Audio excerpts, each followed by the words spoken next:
Welcome back to Change the Odds, a podcast where marriage and family were never meant to be a game of chance. My name is Kevin Thompson, and today we're going to do something just a little bit different. And so on Wednesday nights, I've been gathering with 400 to 500 of my closest friends, and we've been looking at this idea of what does it mean to be rested, connected, and engaged. We've talked about it on the podcast a little bit. It is an invitation now to be human, where we so often fall for this temptation to try to be a god or try to be a machine, or at our worst, we think we're just an animal, where God has created us to be something much better than that, to be a human being. And so what does it look like in a marriage to be human? What does it look like for us in our individual lives? Well, a couple of weeks ago, we had a very meaningful time and session in talking about engagement. What does it look like to actually be engaged properly in this world? Not distracted by all the things that are around us, but to properly prioritize the things in our lives and to go after that which matters the most.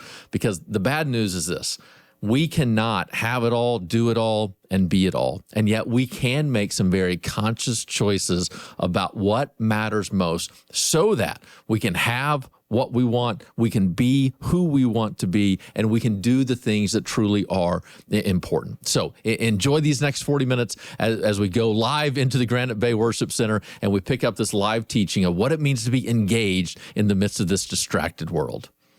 Tonight, we're going to talk about the issue of engagement, and then what does that look like? So remember, whenever we first got started, we talked about there are some things I want us to embrace, specifically the idea of being rested, connected, and engaged. So we're going to embrace those kind of things, being rested, connected, engaged, embrace that lifestyle. Then there are other things that we're going to examine. So things that aren't necessarily good or bad, but if we approach them in an unexamined way, that could be really dangerous to us. And tonight, one of the things that we're really going to examine is this idea of noise. Specifically, you all are terrified to make noise right now. That's hilarious. But specifically the noise that is around us, because I think many times that can cause us to be distracted. And so we're going to embrace some things, examine some things, and then we want to eliminate some things. And the broad topic that we want to eliminate tonight is this idea of worry. Not that we can ever fully do so, but it is something that the more we can eliminate worry out of our lives, I think the more rested and connected and engaged that we can actually be. So over our next hour and a half together, that's what we're going to kind of look at. We're going to talk about engagement. We're going to consider the idea of noise. And then we're going to end the evening on talking about this concept of worry and what it looks like.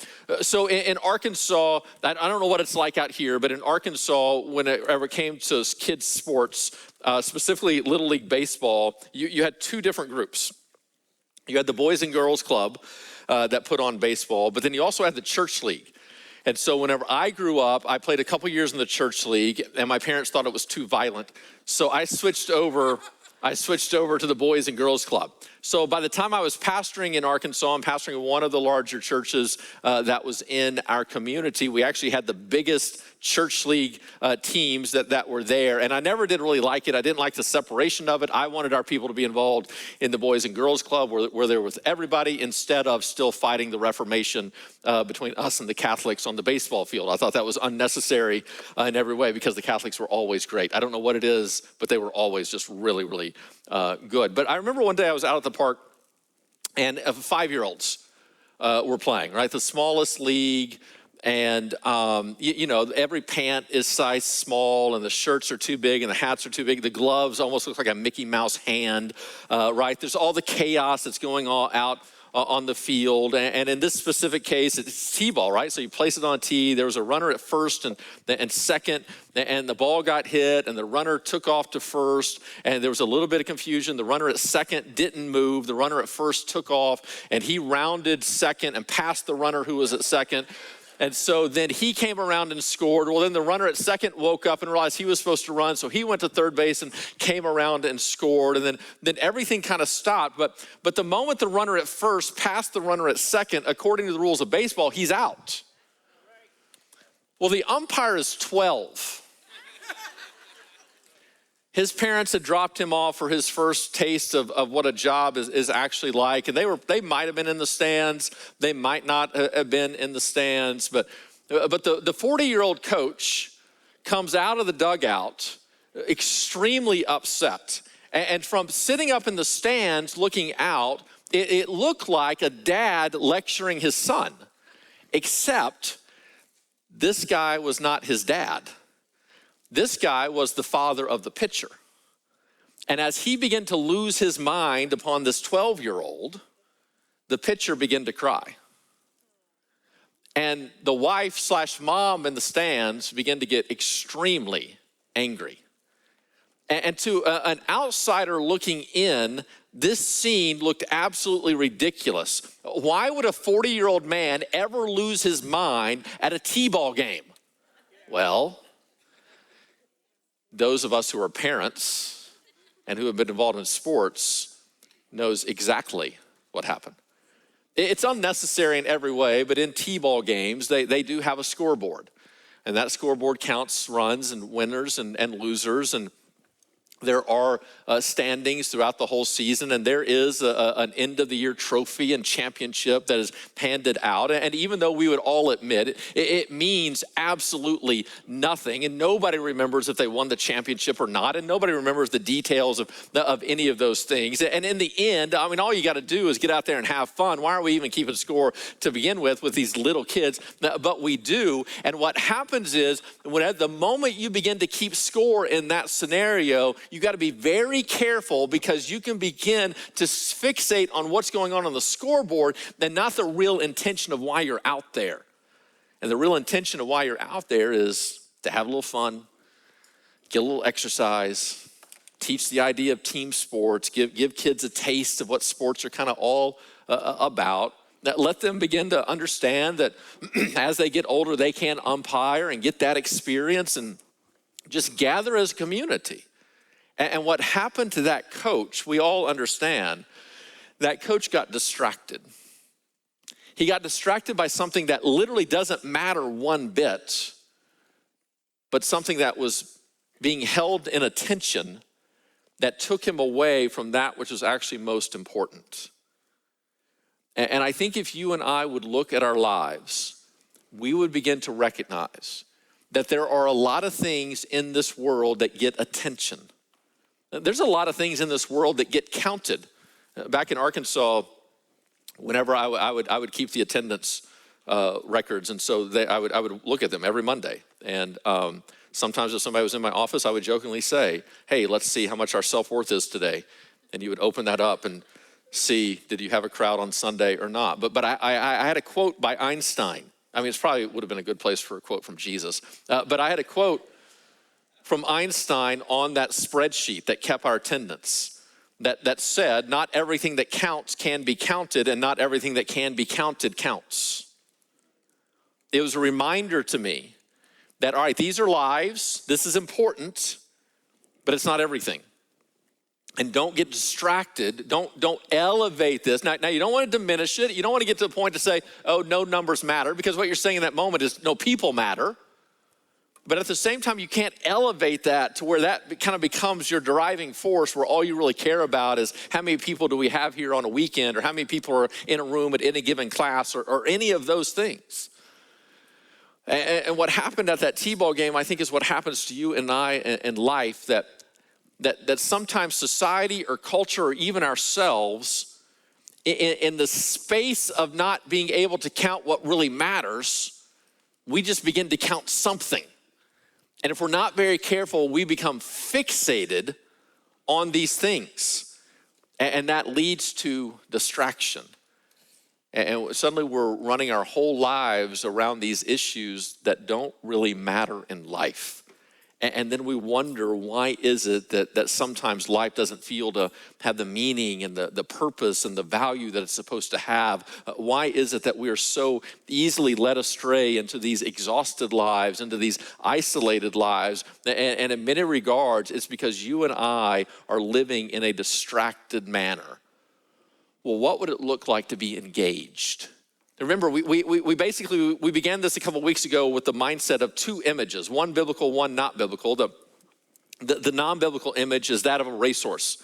as if God has created you and I now to run a race. That's going to be a biblical example of Paul himself, that we're trained to run a very specific race, and we need to fixate on to that very reason that God has created us and that purpose of what's going on. And if we would do that, a racehorse gets into the stall and is ready to run, and there's blinders on, there's a fixation, there's a jockey there to assist the horse to make sure that he stays focused or she stays focused, because I don't know how horse racing works, to make sure that they're going in the right way and in the right direction and with the fullness of who they are. And that's what God wants for us. Whenever we talk about that he has come to give us life and give it abundantly, that is what he desires for us, that he created us for a purpose to make a difference in this world. And he desires to energize us, to give us resources so that we can make a difference in the lives of others. But you and I so often don't realize the race that we are being trained for. And we exhaust ourselves in other places, or we don't train properly, we become apathetic. And the second image that we were using for this class, not just a racehorse lining up for a big race, but the second image was the woman in John chapter 4. The Samaritan woman comes to the well, distracted, burdened, weighed down by her past mistakes, by how society is treating her, and all the chaos of this world.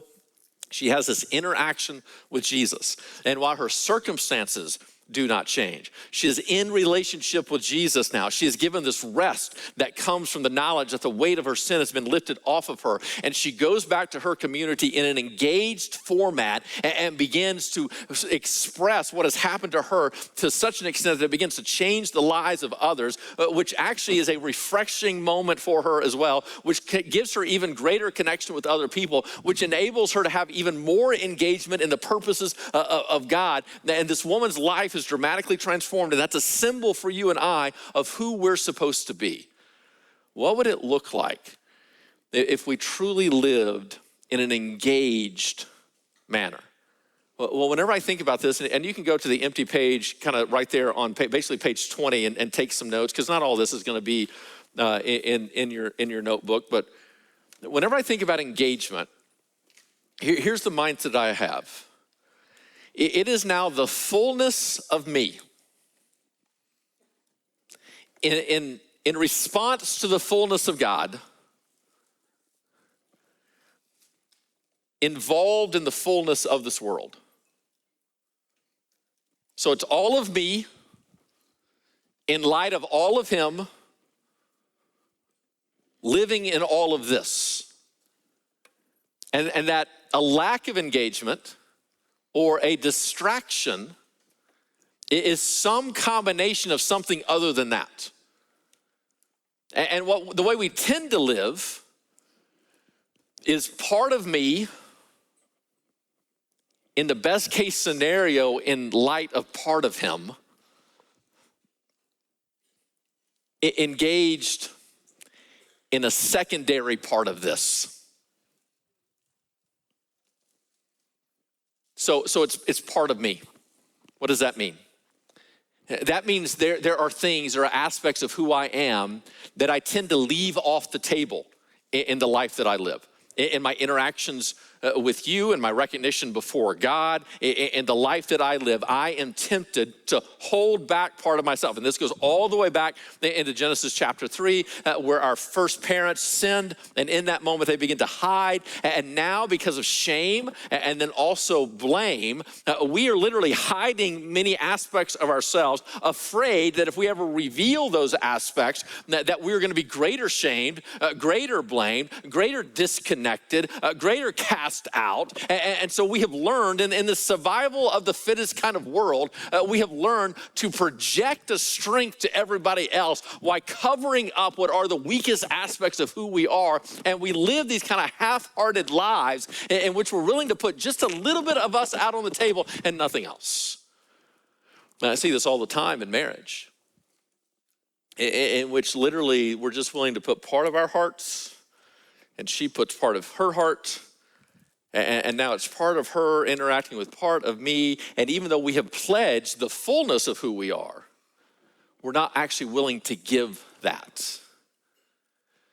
And I think it's one of the greatest deceits that humanity perpetuates on each other. Because when you say I do, you did not say in all likelihood, part of me does. Because if anybody ever says in their vows, part of me does, run. And yet that's the very thing that we live out. And now, you got to be careful. Some of you, unfortunately, can't reveal the fullness of who you are to your spouse because you can't fully trust them. And they have proven that they might mistreat your heart, your weakness, your struggle, your insecurity. And if that's the case, before you put your whole heart out on the table, you need to get with somebody and work on the trust. But the fact that you can't do that now doesn't mean you should ever forever live that way. Instead, you need to create a relationship with your spouse and then also a relationship with other people to where you have connections in your life to where you can put the fullness of who you are out on the table. Because until you and I are willing to do that, until you and I are willing to put the fullness of ourselves out on the table for God to introspect, for God to then operate on, then we're gonna forever live these divided lives, which truly is exhausting. It is distracting because we will be fixated on hiding the parts that we don't want revealed rather than actually loving other people. And that will isolate us because people, even if they don't understand what's going on, they'll begin to pick up the lack of authenticity. And so for us, it begins with God. And the amazing thing, the almost counterintuitive thing, is to begin to recognize that once you trust God enough, and he has proven himself trustworthy, once you trust God enough to put the fullness of who you are before him, he begins to heal the very things that you want to hide. And the great irony, I think, of ministry is this, and it's true of every single person in this room. In all likelihood, the very place that God wants to use you the most, the very place that God wants to put a spotlight on to show the power of his grace, is whatever aspect in your life that you want to hide the most. Why is that? Because in weakness, he is proven strong. And as you allow God to heal the darkest parts of your heart, he then can use that in a powerful way. And God is far more likely to use the very things that we want to hide than any aspect of that which we want to show. You see, because let's face it, generally speaking, the things that we want to show because of our own strength. God can do very little with that because we will get in the way. And yet what he wants to use is our weakness. Well, now what would that look like if we have such a relationship with him that we then begin to learn how to wisely trust other people? And the next thing you know, we can begin to reveal aspects of ourselves to those that love us most, to those that we have a relationship with. This is the power of Celebrate Recovery, that you learn to trust your step study group, that you really can say, hey, here's what's going on in my life. And there's a power that as you name it, it does truly begin to tame it. And there's a power that as you bring that out of hiding and into the light, it loses a control over you. And you can begin to manage that in a much easier way than in the time that you're trying to make sure that it stays hidden. And what would it look like if we begin to bring the fullness of ourselves, not just our strengths, not just some giftedness. Those things matter. They're given by God. But also the weakness and the insecurity. Isn't this one of the powers of Mark? Isn't it? You're waiting for a punchline. There's not a punchline. I mean, there will be, but you know. That there is a transparency about him that just kind of begins to draw people in. And there are times I sit over there on Saturday night and I think, man, I don't know if I'd say that. It's on the other night about, yelling between him and his wife. I sit over there and I literally leaned over to the guy next to me and I said, if he'd come to marriage ministry, that wouldn't happen. But there's just a realness about that. What would it look like if you begin to bring the fullness of you into your story and into the world.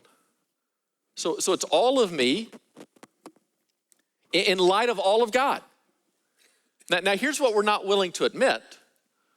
That generally every single person in this room, if you're a follower of Jesus, that you have some aspects of God that you really, really like, and you're willing to interact with that aspect of God. And maybe for you it's his grace, maybe for you it's his kindness, maybe for you it's his forgiveness, maybe for you it's the promise of heaven and the promise of eternity. And all those things are great and they're beautiful and they're wonderful. But if we are honest, there's aspects of God that either we don't know or we don't like. I was talking today to the Good Life, right? And so I just asked them, hey, what are the characteristics? If somebody became a Christian and they were really devoted for Christ for 5 years, what would be something different 5 years from now that isn't true today? So just what is obedience to God? What does that create within you? And I said, hey, every table just come up with 5 things. And so half this room was probably full, right? And so we might have listed off, we might have listed off 100 things. And they were all good, they were all great. You know, one thing that we never said, if somebody came to know Christ today and they truly followed him for the next 5 years, 5 years from now, they would love their enemies more than they do today. It never came up. And what's striking to me is, if you go back to the New Testament, specifically Romans chapter 12, one of the most obvious characteristics of a Christian is somebody who now used to despise their enemies, now loves their enemies. It's one of the most obvious transformation that takes place, one of the greatest changes, one of the most unique aspects about Christianity. And yet, if we were honest, you and I never really think about it.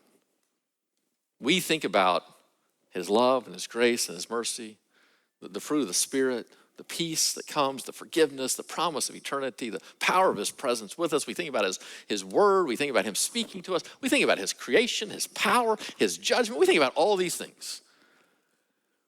But one of the greatest testimonies of what it means to be a follower of Jesus, we never think about. Why not? Well, I think there's 2 reasons. One, we live in a time and a culture that is very individualistically focused. And so that didn't come up because we're thinking about ourselves. But 2, it's because we don't like those verses. I don't like it. Give me 1,000 other verses and I'm all about it. But tell me I have to love the person that I despise? I don't want that. And so when you and I, and here's what I told him this morning, and I think it's just as true tonight as it was 6 hours ago.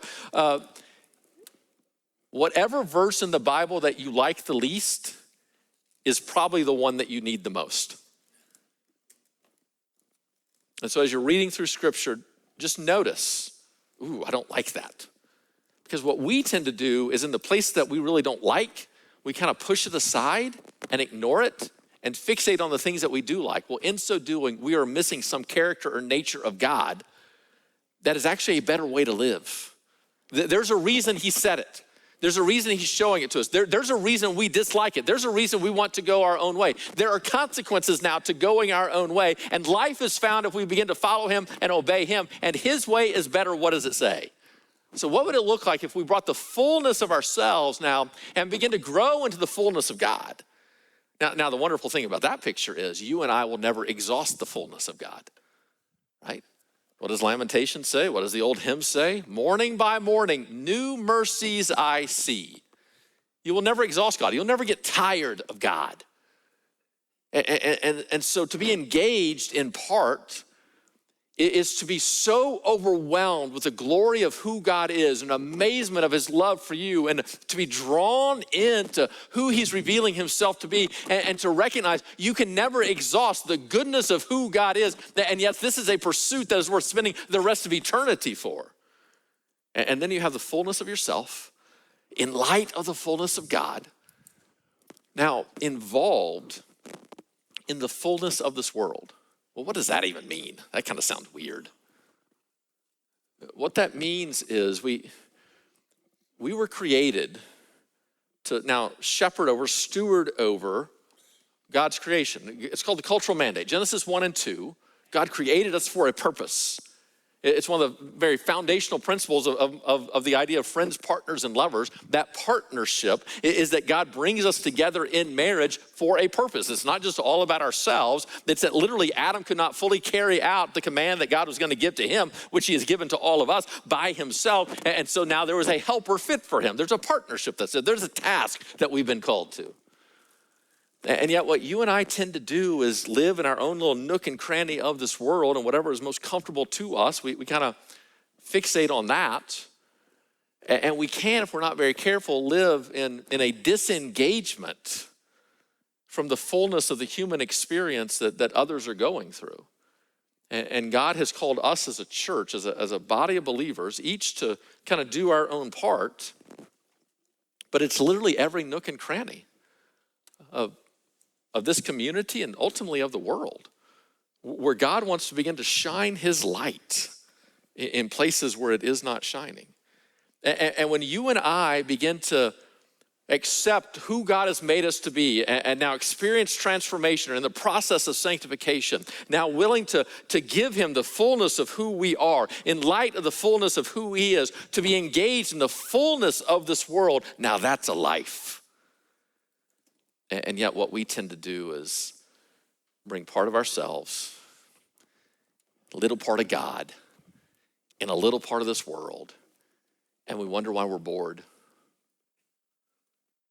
You know what, when Jay Stringer was here a few weeks ago, remember the porn whisperer? Do you remember? Okay, I know he loves being called that, but I will forever call him that. So if you're new around here, we had a guest a few weeks ago who's kind of leading expert across the nation of unwanted sexual behavior, and he can literally take somebody's inappropriate search history and without any more information, accurately predict what their family of origin was like. And one thing that he said is that we so often think something like unwanted sexual behavior, pornography specifically, we think it's about lust. He said it's not about lust. He actually said with men, and it's just as big of an issue with women, he said with men, it's actually about a lack of purpose. He said, if you can begin to raise the purpose of a man's life, much of the unwanted sexual behavior begins to go away. It is a boredom and a lack of purpose. It is the byproduct of a distraction in which we are keeping the scoreboard of life about these things that really don't matter. And we are so fixated on that scoreboard of things that do not matter that it creates a void and an emptiness inside of us, which then tempts us toward these things that we were never designed to be tempted for. And basically, I think what the Spirit is saying to us is stop looking at the scoreboard that culture has created and start looking at the very purpose for which God has created you for. And that's what an engaged life looks like. So I'm going to have 5 action steps, and then we're going to do some table talk. These 5, I don't think they're in your book. To be honest with you, I didn't read it that in depth. And so I just wrote it. Oh, I didn't write it. You're right. AI wrote it, which is still hilarious to me. Okay, so action step number 1. Recognize the things of value. Recognize that things of value are rarely found on the surface. Recognize that things of value are rarely found on the surface. You have to mine for them, right? I don't know if y'all know this, but Arkansas is the only state that actually has an active diamond mine, right? Shocking, impressive, isn't it? Okay. But they don't just lay on the surface. You have to go down after them and get them. The things in life that truly do matter rarely just lay on the surface. Well, what does lay on the surface? Your house is on the surface. Your car is on the surface. Your looks are on the surface. There's a lot of surfacey things that culture keeps score of, keeps track of. Your salary is on the surface. That's the scoreboard that culture has. But in the eyes of God, what truly matters? Your heart, your character, your affections, the very image of God created inside all of us. Those are below the surface. And so for us to live engaged lives, it means that we're going to have the discipline to look past some of the surfacey issues and begin to look deeper into what's going on in life. Point number 2. Recognize that most of our peers are distracted by pursuits that do not matter. Every single day, you and I interact with people who are distracted by the idols of this culture. And if we're not very careful, we'll actually, if we have time, we'll look at this in the second session. If I don't stop talking, this is only going to be one session tonight. But in the second session, we're actually going to look at this. One of the byproducts of worry is what's called a herding mentality. So whenever we are overwhelmed by anxiety, we find safety in the group. And so we will naturally begin to take on the identity of whatever group will make us feel most safe. So the problem is that an aspect that God has actually created us to be, these communal people, these connected people, when sin enters our lives, if we're not very careful, we will actually begin to try to become a part of groups that we actually have no business being a part of. And in so doing, we will take on the values of that group. But we're surrounded by people who are pursuing after things that will not satisfy. And so unknowingly to us, we just kind of get on the treadmill that everybody else is on, and then we wonder why we're no different than them. It's because God has called us to value things that they don't value. And so it shouldn't surprise us or shock us or disturb us when people that we care about, people that we're close to, people that we work with, people that we're related to have different values than us. We should expect that. As a matter of fact, if we don't have different values, that should be concerning to us because they are not going to just naturally take on biblical values, but you and I can't, even in the name of Jesus, naturally take on the cultural values. And we have to recognize that what everybody else is doing is not the way that we want to go. Number 3. I'll be happy to repeat number 2. How did I say it? Okay. I didn't read it. Okay, recognize that most of our peers are distracted by pursuits that do not matter. Number 3, this will be shorter. Remember, you can't do it all. This whole class revolves around the basic truths. You can't do it all. You can't be it all. You can't have it all. Every commercial you see says, you can be it all, you can do it all, you can have it all. And if you and I are not able to consistently tell ourselves the truth, then we will regularly engage in distracting behaviors that on the surface have no cost to them whatsoever, without us recognizing that a yes or a pursuit toward those things is a willing choice to not pursue the very things that matter. And so a second on your phone is a second not spent with your spouse. It's just life. And you and I cannot have it all. We can't do it all. We can't be it all. So we have to make choices of what do we want to do? Who do we want to be? What do we want to have? And is it possible? Is it possible that God from heaven is saying to us, you can have this whole way of life, of love, joy, peace, patience, kindness, goodness, faithfulness, gentleness, and self-control. You can have all of this, but only if you're willing to pursue it. But you can't experience this fruit of the Spirit if you're going after the idols of the world. And if you and I are foolish enough to believe that we can have it all, be it all, do it all, we will think to ourselves, we will pursue after these idols and then one day experience the fruit. And it doesn't work that way. Number 4, we were created to make a difference. We were created with a purpose. There's a design. Now, this doesn't mean that it's God's command upon your life for you to change the world. It doesn't necessarily mean that.